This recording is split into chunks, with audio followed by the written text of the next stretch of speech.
On va passer à un parcours qui est assez étonnant. D'abord, vous êtes sociologue, on va y revenir parce que dans la liste de nos invités et de tous nos débats, il n'y a pas beaucoup de sociologues. On va essayer de comprendre un peu comment tout ça est arrivé et comment vous en êtes arrivé au sujet qu'on va traiter. Vous avez commencé comme étudiant avec Jean Duvigneau, donc Jean Duvigneau que moi je connais plutôt pour être un sociologue de l'art, voire même Du du théâtre. théâtre, pour être plus précis. Comment vous êtes passé de là, vous avez écrit des ouvrages ensemble, Mhm. à quel moment tout d'un coup l'alimentation est rentrée dans la pensée, dans le développement de vos études à cette époque-là, avant d'arriver à votre doctorat? Il y a eu un déclic ou c'est venu progressivement? C'était là avant.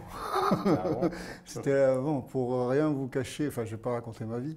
J'ai toujours rêvé d'être cuisinier, D'accord. mais je suis toujours nul en langue. Et dans ma famille, je veux dire, si je voulais être cuisinier, il fallait que j'aille dans une école de style Lausanne ou n'importe quoi, et mes capacités linguistiques me l'interdisaient. Ce qui fait que je connais, enfin, je gagnais mes petits travaux de vacances. J'ai travaillé dans les cuisines, je connais le monde des cuisines un petit peu quand même, Mhm. ce qui est bien parce que ça me permet parfois de le comprendre.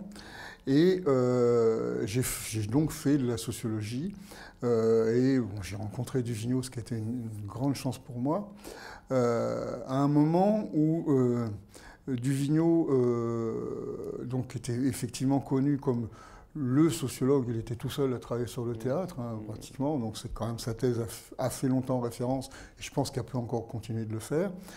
Et s'intéressait, il avait lancé un laboratoire qui a plus ou moins avorté, mais qui est toujours resté sur le papier et dans les pratiques, qui était le laboratoire sur l'imaginaire et les représentations, rattachées à l'art. C'est-à-dire depuis la sociologie de l'art, rentrer dans des représentations, entre guillemets, plus, sinon triviales, mais quotidiennes, de qu'est-ce qui est beau, qu'est-ce qui est bon, qu'est-ce qui est ceci, ça.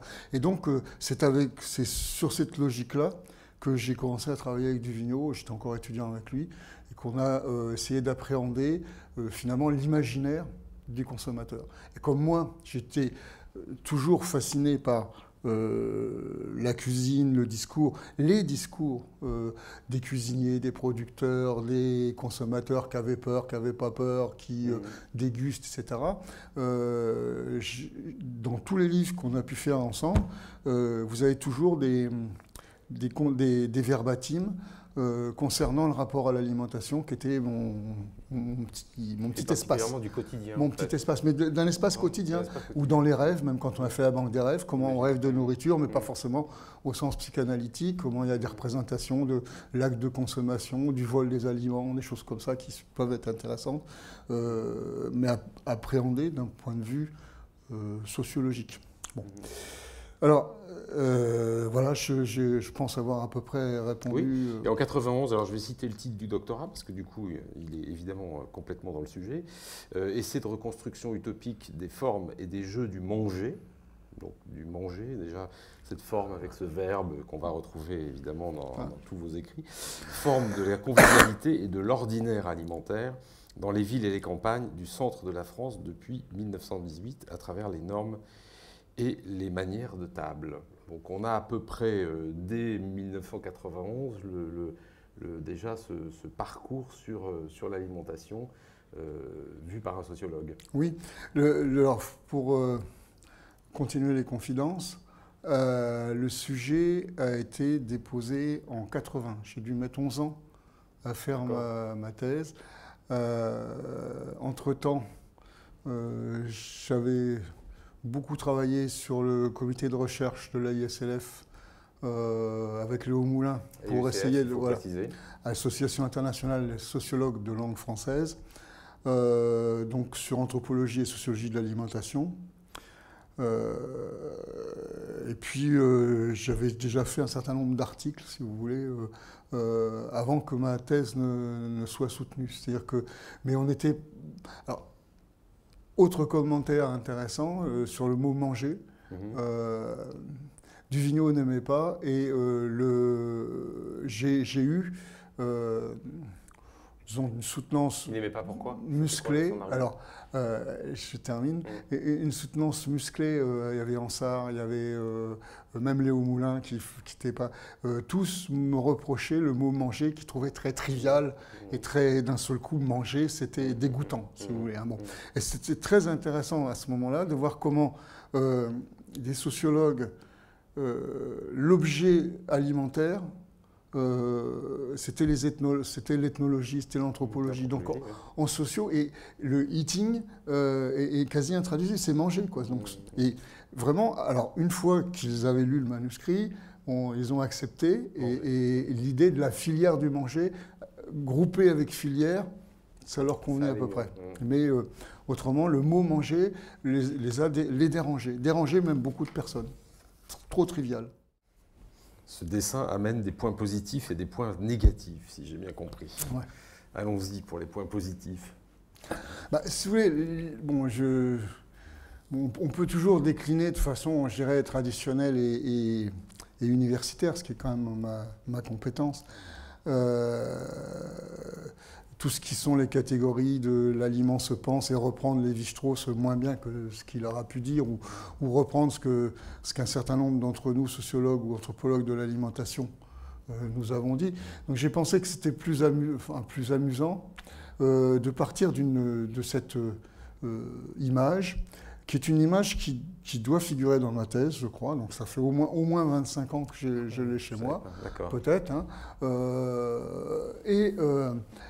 Qui m'a toujours plu, et dont vous avez la primeur, parce que j'en ai jamais parlé. Donc on s'en lasse pas, je pense qu'on va la mettre. Voilà, bon. Et je pense qu'elle permet de décliner d'une façon plus interactive un certain nombre de choses. Alors, j'ai essayé de distinguer des points...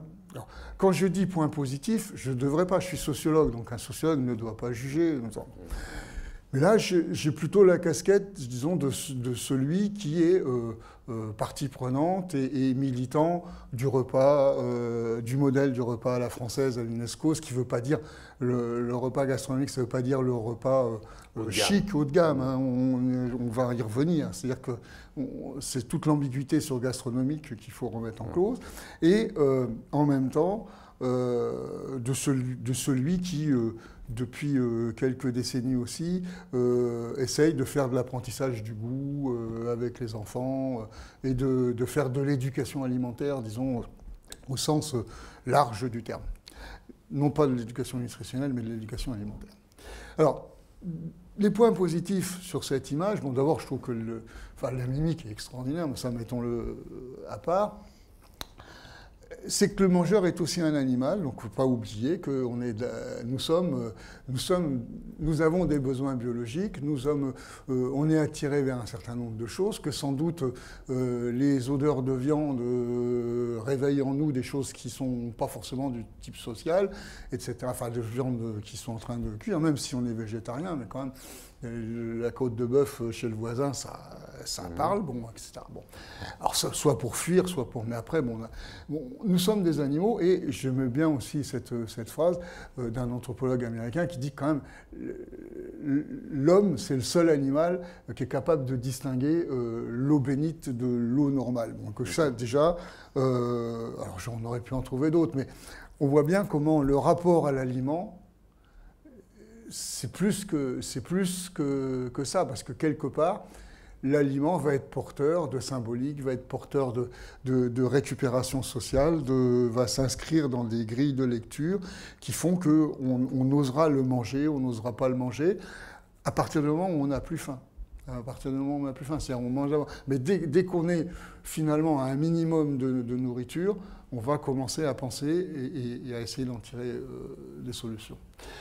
Et donc, toujours pour commenter cette vignette, enfin cette image, je trouve assez merveilleux que pour déguster une pilule, c'est quand même c'est une pilule pratiquement, alors ça peut être un nouvel aliment, une alimentation du futur extrêmement concentré en énergie. Mais pour manger quand même cet objet comestible non identifié, bon, hein, on a quand même une assiette, une table, un couteau, une fourchette, et on met une serviette autour du cou. C'est-à-dire qu'il y a une mise en scène nette de la scène du repas, une mise en scène. C'est-à-dire que finalement, est-ce que, et c'est une vraie question qu'on peut se poser, est-ce qu'il est nécessaire d'avoir de la nourriture dans l'assiette pour qu'il y ait un rituel de repas? Et donc on voit bien comment il y a un certain nombre de choses là qui sont importantes, parce que souvent il y a un grand décorum, puis il va pas... Et on voit l'importance, dresser la table, penser ça, c'est un projet, ça renvoie déjà, c'est quelque part, on entre dans l'acte du manger, si vous voulez, dès lors qu'on commence à construire le projet de partager avec l'autre. Alors là, on ne partage pas, je viendrai tout à l'heure, il est seul, mais bon. Mais il y a la mise en scène du repas, ça me semble important, et à partir on voit bien dans sa tête qu'à partir du moment où on est installé face à un aliment avec justement une mise en scène de l'aliment, se construit un rapport que nous, sociologues, on va qualifier de réflexif à l'aliment. Et que ce rapport réflexif, pour le coup, c'est plutôt positif, sauf si ça devient de la déconstruction qui désenchante. C'est-à-dire que si je regarde cette pilule en me disant qu'est-ce que c'est, est-ce que ça va m'empoisonner, est-ce que c'est de la viande de cheval ou de la viande de bœuf, est-ce que c'est avec des OGM ou sans OGM, est-ce qu'il y a suffisamment de lipides dedans, est-ce qu'il y a suffisamment de enfin, toutes les peurs remontant à la surface, à partir de là, la probabilité pour avoir du plaisir en mangeant cet aliment, elle n'existe pas. Par contre, si, regardant un aliment dans mon assiette, avec une mise en scène du repas, je commence à dire, bon, je mobilise mon sensoriel, quel goût ça va avoir, bon, alors là, bien sûr, c'est la pilule, mais si c'est un melon, un fruit, un fromage, etc., il y a des informations concernant des attentes de texture, etc. Vous allez commencer et vous allez mobiliser le sensoriel et vous allez vous rappeler quand j'en ai mangé la dernière fois ou qui est-ce qui m'a appris à manger ça et ça. Et d'un seul coup, vous allez construire ce que j'appelle le goût jubilatoire, qui est, je l'espère, pour toute l'humanité, ce qu'il faudrait qu'on arrive à avoir, c'est-à-dire quel que soit ce qu'il y a dans l'assiette, il faut apprendre à l'apprécier. Pour reprendre ce qu'on avait écrit avec Poulain, il faut se penser, ce que je dis souvent, il faut se penser en train de manger et en tirer du plaisir. Bon. Si on se pense en train de manger pour dire ça va m'empoisonner ça, c'est l'horreur. Bon, c'est-à-dire que là, on va être dans une sorte d'orthorexie qui sont parmi les effets pervers de l'information nutritionnelle, de l'éducation nutritionnelle. Parce que l'information nutritionnelle, il faut la faire. Mais l'éducation nutritionnelle réduite à l'éducation nutritionnelle, c'est la porte ouverte à n'importe quoi. Bon, enfin, ça, c'est les polémiques actuelles. Et enfin, toujours pour commenter la vignette, le mangeur, il est acteur de son alimentation, parce qu'il dit bien « I should change my diet », c'est-à-dire que c'est lui qui est responsable de... Alors, même si... Alors, je viendrai, parce que I should, c'est pas... On est sur la probabilité, je devrais, c'est-à-dire qu'il y a une interrogation. Point problématique, alors toujours avec la grille la posture à la fois du sociologue qui prend une entrée, avec quand même l'idée d'un référent qui est le repas à la française, en disant il y a quand même des formes qui peuvent nous garantir une bonne santé, un équilibre, pas uniquement nutritionnel, mais psychique. Bon, c'est ce qu'on veut tous, c'est ce qu'on appellera un mieux-être ou un bien-être, en tout cas un mieux-être pour l'ensemble d'une population. Et donc là, les points problématiques, bon, on le voit, c'est la pilule, c'est la simplification du modèle du repas. C'est-à-dire jusqu'où peut-on aller? Bon, on voit bien comment dans les habitudes des mangeurs actuels, on a tendance à manger de plus en plus. Mais, et c'est peut-être la différence avec des populations nord-américaines, qui vont manger peut-être à n'importe quelle heure, mettons un burger, si on prend l'exemple du burger, vous prenez, bon, j'ai eu l'occasion de faire des études en France, vous prenez des Français, particulièrement des jeunes adolescents ou des adolescents, qui vont manger un burger. Ils ne vont pas le manger à n'importe quelle heure. C'est-à-dire qu'il y a, ça se mange à un moment donné. Et ils vont, le sandwich, voire même, on avait fait des enquêtes sur les bars de repas de substitution. Le repas de substitution se mange entre midi et 2 heures. Hein, et les personnes qui les mangent disent « je fais mon repas ». C'est-à-dire que même les choses les plus simplifiées, la barre, etc., on n'est pas du tout dans une logique nord-américaine, c'est-à-dire que quelque part, ça signifie le plat principal. C'est un plat principal qui est très concentré en calories, en nutrition, tout ce que vous voudrez, mais qui reste le plat principal. Donc on est des simplifications, et jusqu'où peut-on aller? Bon, c'est une question que je pose, et qui renvoie à penser, qu'est-ce qu'on peut penser comme repas? Qu'est-ce qu'on peut penser comme étant un repas? Bon. Ensuite, l'alimentation est réduite à sa seule dimension nutritionnelle. Bon, c'est ce que je disais là, c'est-à-dire qu'une pilule, c'est la dimension nutritionnelle, et ça peut amener une médicalisation de l'alimentation, ce qui me paraît quelque chose d'assez terrible. Hein, parce que quand on médicalise l'alimentation, et qu'en plus ça se déroule à l'intérieur du repas, eh bien, quelque part, cette médicalisation va désocialiser l'aliment. C'est-à-dire que l'aliment quitte sa fonction sociale. Bon, l'autre fois, j'étais avec un Canadien dans un colloque médical, et ce Canadien, qui était un ancien médecin, disait disons à nos confrères, enfin il venait de prendre sa retraite, donc c'était peut-être plus facile, disons à nos confrères que manger, c'est d'abord un acte social avant d'être un acte de santé. Bon.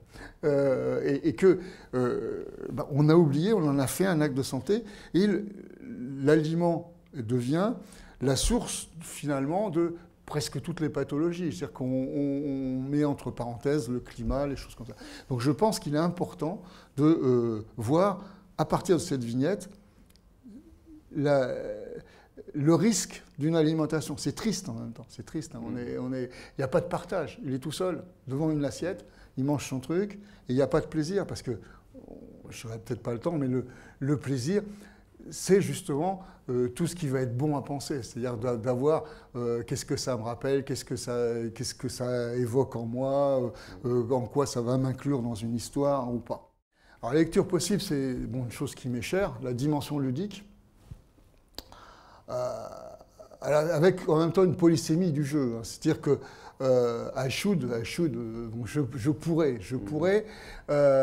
Donc, c'est de l'ordre du possible. Alors là, on retrouve du Vigneault et c'est logique de possibilité.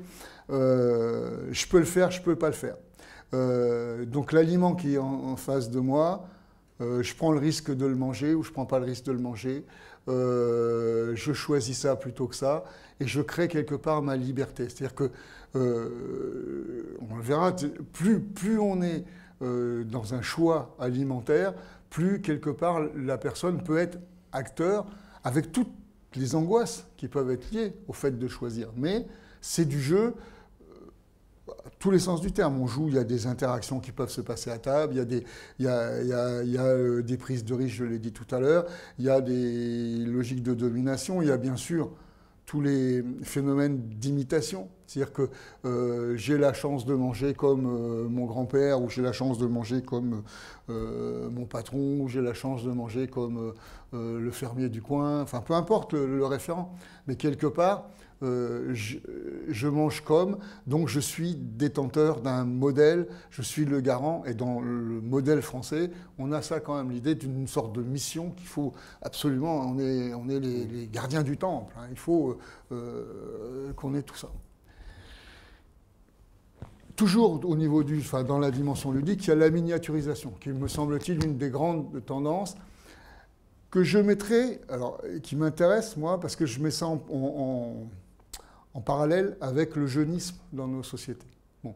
L'idée qu'il faut rester jeune, et on va très loin dans le jeunisme, parce que quelque part, on joue à la dinette. On s'aperçoit de la tendance de plus ça va, plus c'est petit, et on va manger des petits trucs, mais en même temps, ça permet de zapper, ça permet de faire tout un tas de possibilités, et donc ça crée des complicités, ça crée des nouvelles formes de sociabilité et de convivialité qui sont fondamentales pour le plaisir et pour le réenchantement de l'aliment. Et enfin, l'importance de la couleur, c'est important là, c'est rouge ou vert, c'est l'importance de la couleur dans la perception sensorielle.